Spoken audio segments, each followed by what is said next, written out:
जमलेल्या माझ्या छोट्या मोठ्या बालमित्रांनो, मी आज तुम्हाला 15 ऑगस्ट विषयी काही 4 शब्द सांगणार आहे.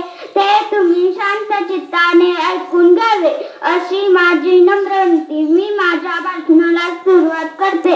उत्सव तिरंगाचा आभया सजला, नतमस्तक मी त्या सर्वांचा ज्यांनी भारत देश घडवला.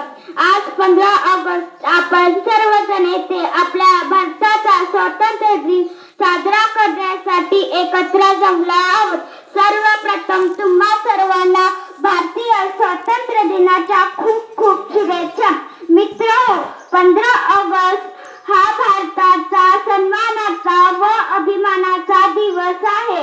या दिवशी 15 ऑगस्ट 1947 रोजी आपला देश इंग्रजांच्या गुलामगिरीतून मुक्त झाला. आपल्या भारताला स्वातंत्र्य मिळाले. एवढे बोलून मी माझे भाषण संपवते. जय हिंद, जय महाराष्ट्र.